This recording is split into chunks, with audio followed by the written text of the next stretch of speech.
नमस्कार, मैं रवि पारिक गुरुजी for accounts के ऑनलाइन यूट्यूब चैनल पर आपका हार्दिक स्वागत करता हूं।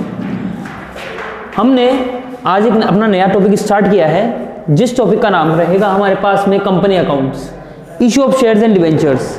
Issue of shares and debentures, company accounts. इस टॉपिक के बारे में मैं आपको ज़्यादा कुछ नहीं कहना चाहता, केवल आपको इतना सा बताना चाहूँगा कि कोई भी आपका बोर्ड हो, सीबीएसई बोर्ड हो, आपका स्टेट बोर्ड हो, कोई भी आपका बोर्ड हो, उसमें क्लास 12th में आपका ये टॉपिक आना ही आना है। और कितने मार्क्स का आना है वो आप खुद जानते हैं, कितना इंपॉर्टेंट टॉपिक है आपके लिए। उसके अलावा एक बात और है, एक बात यह है कि ये कंपनी अकाउंट्स के बारे में आपको क्या आना चाहिए, ठीक है। तो कंपनी अकाउंट्स के बारे में आपको क्यों आना चाहिए, क्या आना चाहिए, क्या आना चाहिए वो तो मैं आपको भी सिखाऊंगा। क्यों आना चाहिए वो मैं आपको इसलिए बताऊं क्योंकि आप क्लास 12 में हैं, ठीक है। हो सकता है आप और नॉलेज के लिए पढ़ रहे हैं, कैसे भी पढ़ रहे हो, ठीक है, लेकिन आप आने वाले टाइम में आप CMA, CA, CS, आप कैसा भी प्रोफेशनल कोर्स कीजिए, आपको उस प्रोफेशनल कोर्स में आपको ये इसकी ज़रूरत पड़ने वाली है। CMA, CA foundation, CS foundation, इनमें ये जो चैप्टर होता है वो ऐसा का ऐसा ही आ जाता है। तो मैं उस चीज़ को भी ध्यान में रखते हुए, आपका कंसेप्ट थोड़ा कमज़ोर नहीं रहे, ठीक है, तो उसको ध्यान में रखते हुए आपको ये सारा का सारा टॉपिक बताने वाला हूँ। तो रेडी हो जाइए। और चैप्टर पढ़ने के लिए बहुत इंपॉर्टेंट टॉपिक है company accounts, issue of shares and debentures. अब देखिए, company accounts, issue of shares and debentures में कुछ वर्ड आ रहे हैं जिनके बारे में हम इस वीडियो में जानकारी लेने वाले हैं, बहुत इंपॉर्टेंट है। क्या? पहला है कंपनी, ठीक है। सेकंड है शेयर्स। एक वर्ड आता है इशू करना, इशू ऑफ शेयर्स, और एक वर्ड आ रहा है आपके पास में डिबेंचर्स। तो क्यों न पहले हम इन वर्ड्स को जान लिए। अगर हम इन वर्ड्स को नहीं जानेंगे तो हम टॉपिक में आगे नहीं बढ़ पाएंगे, क्योंकि किसी भी चीज़ की जानकारी के लिए पहले उसके बारे में, उसके बेसिक नॉलेज की जानकारी होना जरूरी है।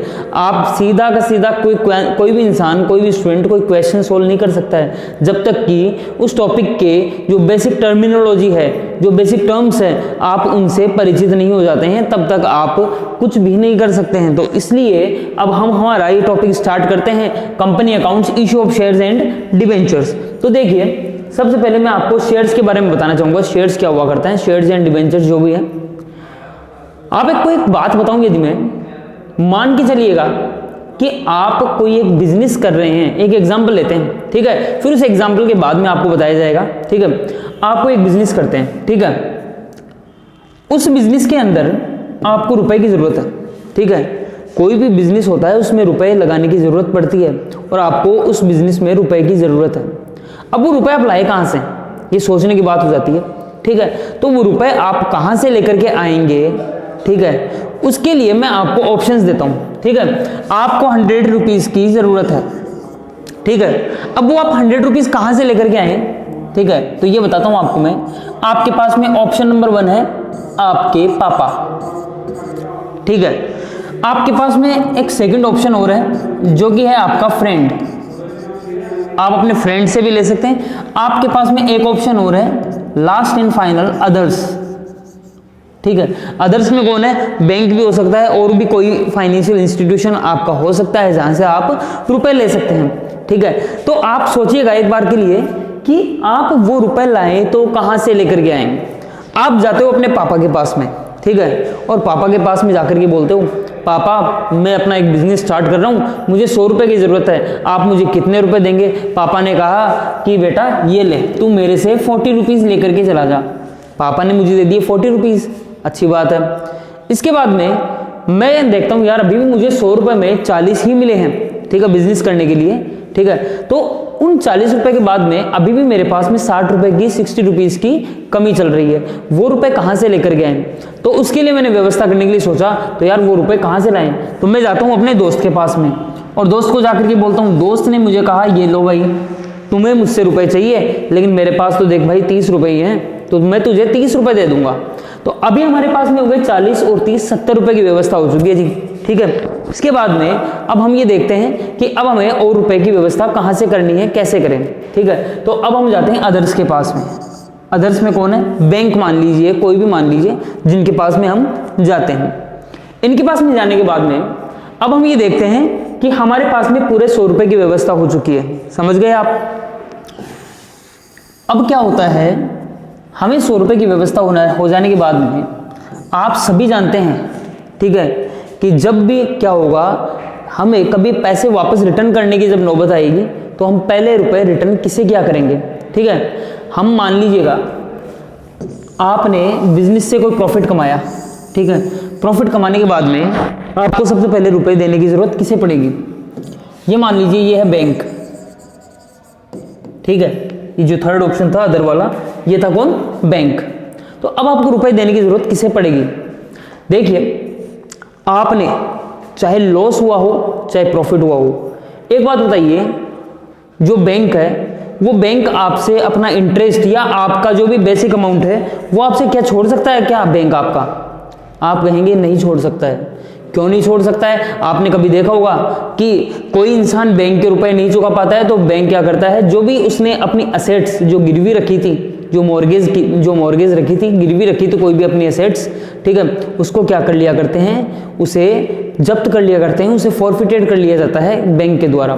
तो इसका मतलब सबसे पहले यदि पैसे चुकाने पड़ेंगे, ठीक है, तो किसे चुकाने पड़ेंगे, फर्स्ट प्रेफरेंस किसे दी जाएगी अगर आप कहेंगे, ठीक है, तो मैं कहूंगा, ठीक है, हमने जब रुपए उधार लिए थे ना तो हमारी रिस्क के बारे में बात करते हैं, रिस्क फैक्टर के बारे में बात करते हैं, तो हम सबसे पहले रुपए किसे पे कर देंगे, ठीक है, तो जो सबसे पहले रुपए पे किए जाएंगे वो किए जाएंगे बैंक को। इसका मतलब हम कह सकते हैं जो हमारी रिस्क फैक्टर है वो बैंक के मामले में सबसे ज्यादा है, हमारा जो रिस्क फैक्टर है वो बैंक के मामले में सबसे ज्यादा है। हमें बैंक को रुपए देने ही पड़ेंगे, तुरंत देने पड़ेंगे, यदि आपके पास हो चाहे नहीं हो। अच्छा, फिर मान लीजिए अभी भी आपके पास थोड़े बहुत रुपए हैं, ठीक है, तो अब आप क्या करते हैं, अब आप रुपए वापस चुका रहे हैं, बताइए पहले फ्रेंड को पहले वापस चुकाया जाएगा या पहले पापा को पैसे वापस चुकाए जाएंगे। तो आप सोच रहे होंगे कि क्यों ना पहले पापा को रुपए चुका देते हैं जी, लेकिन मैं आपको बता देता हूँ, कोई इज्जत वाला आदमी होता है ना, घर की बात बाद में देखता है, पहले बाहर वालों की चीज देखता है। तो अगर पैसे चुकाए जाएंगे सबसे पहले बाहर वालों को, जो बाहर वाले कौन, जैसे बैंक वगैरह, उसके बाद में दोस्त को चुका देते हैं हम रुपए, ठीक है, और जब आपके पास में लास्ट एंड फाइनल आपके पास में यदि पैसे बचते हैं तो आप वो रुपए किसे दे दिया करते हैं, वो रुपए आप पे किया, वो आप रुपए पे किसे करेंगे, वो रुपए आप पे करेंगे पापा को। तो इस हिसाब से यदि देखें, अगर रुपए हुए नहीं अगर आपके पास में तो पापा को देने नहीं है, पापा को कह देंगे पापा नुकसान लग गया, मेरे पास तो नहीं है रुपए देने के लिए, ठीक है। तो इसका मतलब हमारी जो रिस्क रहती है, हमारी जो रिस्क फैक्टर रहता है वो सबसे कम कहाँ रहता है, पापा को देने में। लेकिन सबसे ज्यादा रिस्क कहाँ है, बाहर वालों से यदि आपने रुपए लिए तो आपको देने ही पड़ेंगे भाई, नुकसान हो गया ना तो भी आपको देने पड़ेंगे, बिजनेस में यदि आपको लॉस हो जाए तो भी, ठीक है। तो इन दोनों के बीच में कौन आया, इन दोनों के बीच में आया फ्रेंड, इसलिए हम कह सकते हैं फ्रेंड से रुपए लेने में आपकी जो रिस्क है वो रहेगी आपकी मॉडरेट, ठीक है। तो रिस्क फैक्टर के बारे में बात करते हैं यदि, तो रिस्क फैक्टर के बारे में आपको बताऊं तो सबसे जो आपका ज्यादा रिस्क रहता है वो रहता है बाहर वालों से रुपए लेने में, ठीक है। लेकिन सबसे कम रिस्क जो रहता है वो कहाँ रहता है, वो हमारा जो सबसे कम रिस्क रहता है वो पापा से पैसे लेने में रहता है। भाई हमारे प्रॉफिट हुआ तो हम क्या करेंगे, पापा को रुपए दे देंगे, नहीं हुआ तो नहीं देंगे, ठीक है। और फ्रेंड का रहता है मॉडरेट, इन दोनों के बीच में आ गया। अच्छा, आगे बात करते हैं रिटर्न की। ये जो रिटर्न वाली जो चीज है इसको आप एक एग्जाम्पल के थ्रू समझते हैं। मान लीजिएगा आपने इनसे रुपए लिए थे 40 रुपीज पापा से, 30 रुपए अपने फ्रेंड से लिए थे, और अदर जो बाकी जो लोग हैं आपने उनसे लिए थे 30 रुपीज। हम इसे एक एग्जाम्पल के थ्रू समझें तो मान के चलिएगा आपने जो भी बिजनेस किया उस बिजनेस में आपने टोटल कुल मिलाकर के 50 रुपीज की अर्निंग की है। आपने 50 रुपीज की अर्निंग कर ली है, कमाई कर लिया आपने, ठीक है। अभी अभी आपने 100 रुपए लिए थे ना, 40 रुपए पापा से, 30 रुपए फ्रेंड से, और 30 रुपए जो बचे हुए थे वो अदर बैंक से आपने लिए थे, ठीक है। इन लोगों से आपने रुपए लेने के बाद में आपने टोटल अर्निंग की है 50 रुपीज की इस साल में, ठीक है। अब उस 50 रुपीज में से आपको मैं बताऊं कि बताइए आप सबसे पहले देंगे इंटरेस्ट। आप ये तो समझ चुके होंगे कि बोलो सबसे पहले किस रुपए देने हैं, इससे देने हैं। इन रुपयों का लगेगा आपके इंटरेस्ट, ठीक है। अगर आप बैंक वगैरह से किसी से भी लेंगे तो आप उसे इंटरेस्ट देंगे, तो इंटरेस्ट देंगे अगर तो किसे कितना इंटरेस्ट देना पड़ेगा, तो आपको सबसे पहले इंटरेस्ट देना पड़ेगा बैंक को, ठीक है। तो बैंक से अभी भी आपने देखा था कि मैंने बैंक से 30 रुपीज क्या किए थे, उधार लिए थे। मान के चलिएगा कि बैंक को हमें इंटरेस्ट देना पड़ेगा 10%। मान लीजिए हमें बैंक को इंटरेस्ट देना है 10%, तो जी 30 रुपये हमने उधार लिए हैं, 30 रुपये का 10% कितना होता है 3 रुपये, तो हमने 3 रुपये बैंक को दे दिए हैं एज इंटरेस्ट। हमने इंटरेस्ट के लिए बैंक को रुपए दे दिए हैं 3 रुपए। अभी हमारे पास में कितने रुपए बचे हैं? अभी हमारे पास में बचे हैं 47 रुपीज। अब उन 47 रुपए में से अब हमें बाकी रुपए किसे देगा, अब हमें बाकी रुपए किसे पे करने हैं, ठीक है। तो आप देखिएगा एक बार के लिए, हमने जो इनसे 30 रुपए लिए थे, इनको हमने क्या किया 10% की रेट से इंटरेस्ट पे कर दिया है, ठीक है। अब नंबर किसका आएगा भाई? आपको मालूम होगा, देखिए ये इंटरेस्ट के बारे में आप क्या बात सोच रहे हैं मैं बताता हूँ आपको। मैं हो सकता है आप कंफ्यूज नहीं हो जाएं, इसलिए बता रहा हूँ कि आपने 100 रुपये लेने थे। कभी भी हम क्या करते हैं, किसी से भी जब रुपए लेते हैं ना, तो उस रुपए को लेने पर हमें उसके बदले में कुछ न कुछ उसकी जो कॉस्ट होती है वो हमें पे करनी होती है। जैसे बैंक से हमने लिए थे रुपए उधार, तो उस पर हमें देना पड़ेगा इंटरेस्ट, इतना तो आप जानते होंगे, ठीक है। इसके अलावा आप किसी से भी रुपए लेंगे तो उसे हमें क्या देना पड़ेगा, उसकी कॉस्ट, और कॉस्ट क्या होती है रुपए की, इंटरेस्ट होता है। तो हमने एज ए इंटरेस्ट हमने किसे कितने रुपए दे दिए, हमने दिए सबसे पहले बैंक को इंटरेस्ट, ये हमने दिया था बैंक को भाई। अब रुपए किसे देने हैं, ठीक है। अब हमें रुपए देने पड़ेंगे फ्रेंड को। देखिए फ्रेंड का क्या नेचर रहता है, फ्रेंड का ये नेचर रहता है हमारे पास में, यहां पर देखेंगे कि सबसे पहले पैसे आपको देने थे बैंक को। अगर आपको नुकसान भी हो जाता ना तो बैंक आपके रुपए छोड़ता नहीं। लेकिन फ्रेंड के बारे में यदि बात करें तो फ्रेंड क्या है, फ्रेंड कैसा होता है, फ्रेंड कहता है भाई तेरे पास हैं क्या रुपए, बोला मेरे पास तो अभी तो नहीं है यार रुपए देने के लिए, चल ठीक है तेरे पास हो तब दे देना। मतलब ये थोड़ा सा इस बैंक, लेकिन हो तब दे देना, ये बात जरूर बोल रहा है भाई फ्रेंड।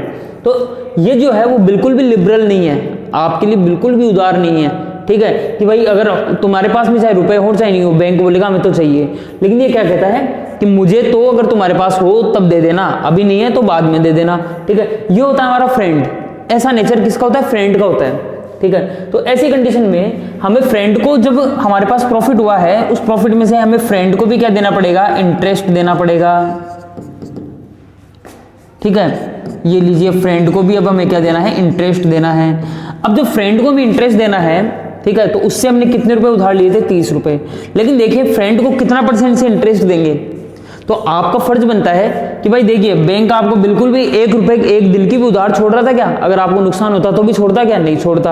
अगर नहीं छोड़ता तो आपने यदि उसे 10% से इंटरेस्ट दिया है तो आपका फर्ज बनता है कि आप बैंक को, जो फ्रेंड है, फ्रेंड को थोड़ा सा इससे बढ़ा करके दें। तो मान लीजिए मैं फ्रेंड को देता हूं 20% से इंटरेस्ट, ठीक है।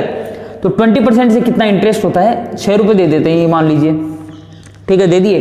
तो अब हमारे पास में कितने रुपए बच गए, 41 रुपीज बच चुके हैं, ठीक है।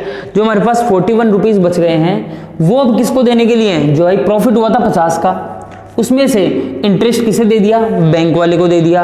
ये इंटरेस्ट किसे दे दिया, अपने फ्रेंड को दे दिया। तो जो रुपए बच जाते हैं, टेक्निकली तो अभी इसमें टैक्स भी देना बाकी है, ठीक है, अब यहाँ से टैक्स दिया जाएगा। लेकिन अभी आप सीख रहे हैं इसलिए मैं कोई टैक्स वगैरह बोल करके और आपको कोई कंफ्यूज नहीं करना चाहता। लेकिन मैं कहना चाहता हूँ अब जो रुपए बच गए वो किसके होते हैं, वो होते हैं ओनर के। ओनर मतलब मालिक, और मालिक कौन है हमारे यहाँ पर, पापा। तो एक बार देखिएगा प्रॉफिट हुआ, ये था हमारी अर्निंग या प्रॉफिट। इस प्रॉफिट में जो सबसे ज्यादा जो हिस्सा रहा करता है वो किसका रहा करता है, सबसे कम किसका रहा करता है, रिटर्न, ठीक है। सबसे कम रिटर्न रहा करता है बैंक का, बैंक मतलब बाहर वाले का। उसके बाद में उससे थोड़ा सा ज्यादा रिटर्न दिया करते हैं हम फ्रेंड को, और सबसे ज्यादा हम रिटर्न दिया करते हैं पापा को, ठीक है। इस वाले एग्जांपल से तो यदि मैं कहूं कि हमारा जो सबसे ज्यादा रिटर्न गया है, अगर हमने पापा से अगर उधार लिया ना, तो आपको जो रिटर्न मतलब जो प्रॉफिट में से हिस्सा, ठीक है, वो हमें सबसे ज्यादा किसे देना पड़ेगा, पापा को, क्योंकि जो बच गया वो सारा का सारा पापा का ही है अब, ठीक है। सबसे कम किसे देना पड़ता है हमें, सबसे कम हमें रिटर्न देना पड़ता है बैंक को या बाहर वालों को। आपने देखा होगा सबसे कम हमने किसे दिया, सबसे कम हमने जो रुपए दिए थे, सबसे कम रुपए हमने दिए बैंक को, ये इंटरेस्ट के रुपए। सबसे ज्यादा हमने किसको दिया, पापा को, और इन दोनों के बीच में कौन आया, फ्रेंड आया, ठीक है। तो फ्रेंड को हमने क्या दिया, फ्रेंड के लिए जो हम रुपए देंगे, इंटरेस्ट के रुपए देंगे उसमें प्रॉफिट में से जो हिस्सा देंगे वो आ जाता है मॉडरेट। आप इसमें एक रिलेशन देखेंगे, आप एक रिलेशन देखेंगे, यदि हम कभी भी किसी से भी रुपए अगर उधार लेते हैं तो अगर हमारी रिस्क लो है, रिस्क लो कैसे, जैसे पापा से जब हमने रुपए उधार लिए उसमें हमारी रिस्क लो थी। रिस्क लो कैसे थी कि भाई अगर हमें प्रॉफिट होगा तो हम पापा को रुपए देंगे, इनके रुपए वापस लौटाएंगे, नहीं होगा तो नहीं देंगे, ठीक है, डूब गए पापा रुपए, ठीक है। लेकिन यदि ऐसी बात है ना तो फिर इस पर जो प्रॉफिट होता है ना वो भी पापा का ही होता है, तो मतलब इसमें जो रिटर्न होता है, रिटर्न मतलब प्रॉफिट, तो जो प्रॉफिट होता है प्रॉफिट में सबसे ज्यादा हिस्सा भी पापा को ही दिया जाएगा। तो यहां पर अगर रिस्क लो है तो रिटर्न हाई है, लेकिन बैंक वाले मामले में रिस्क हाई थी हमारी। रिस्क हाई कैसे थी, क्योंकि आप भी जानते हैं कि बैंक को हमें रुपए देने ही पड़ते हैं, ठीक है। तो ऐसी कंडीशन में रिस्क हाई थी, तो हम जो रिटर्न होता है प्रॉफिट में से जो बैंक को हिस्सा दिया जाएगा वो एक फिक्स भान दिया उसका कि भाई तुम्हें इतना ही देंगे, लो रह गया, ठीक है। इसके बाद में ये आया था मॉडरेट, ठीक है, ये आपने देखा, ये आपने जो भी देखा है, ठीक है। अब इसी चीज को मैं कंपनी पर लागू करना चाहूंगा। कंपनी है आपकी, ठीक है, अब सेम इसी एग्जांपल को कंपनी पर लागू करते हैं, ठीक है, कंपनी पर इंप्लीमेंट करें। तो मैं मानता हूं कि कंपनी है आपकी, आपको कोई काम करने के लिए 100 रुपए की जरूरत है। अब 100 रुपए की जरूरत है तो आप कहां से लाएंगे, ठीक है। तो आपके पास में 3 ऑप्शन रहते हैं। पब्लिक से रुपए लेंगे आप किससे लेंगे, पब्लिक से।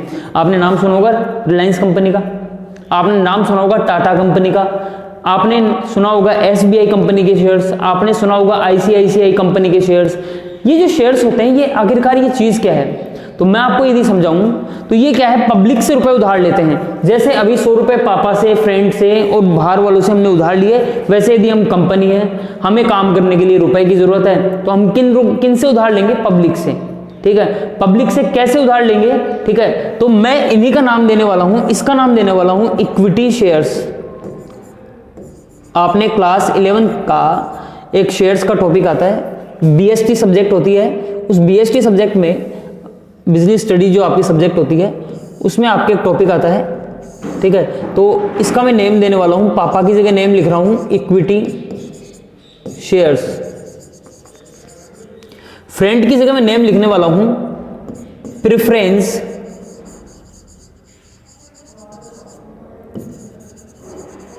शेयर्स। आपने BST में पहले से पढ़ रखा है, इनके नेम तो आपने पढ़ रखे हैं। और जो ये है बैंक या अदर्स, इनको मैं किस नेचर का मानता हूं, ऐसे मानिएगा इसका नाम दे रहा हूं मैं डिवेंचर, ठीक है। इसका नाम मैंने दे दिया डिवेंचर।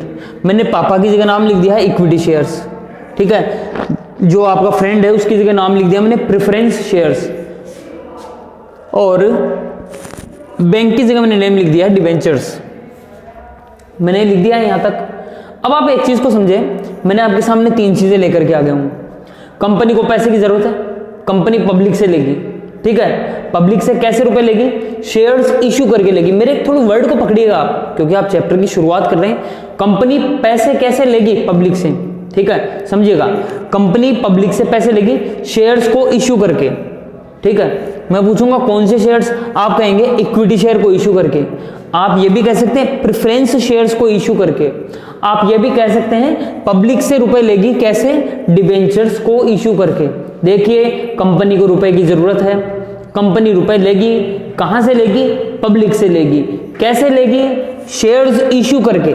शेयर्स कैसे इश्यू होते हैं, क्या होता है, वो हम देखते हैं नेक्स्ट चैप्टर में। लेकिन आपने अभी इस चैप्टर में क्या देखा है, आपने ये देखा है कि इक्विटी शेयर्स, ठीक है, प्रेफरेंस शेयर्स और डिबेंचर्स, ठीक है। आपने 3 चीजें देखी है।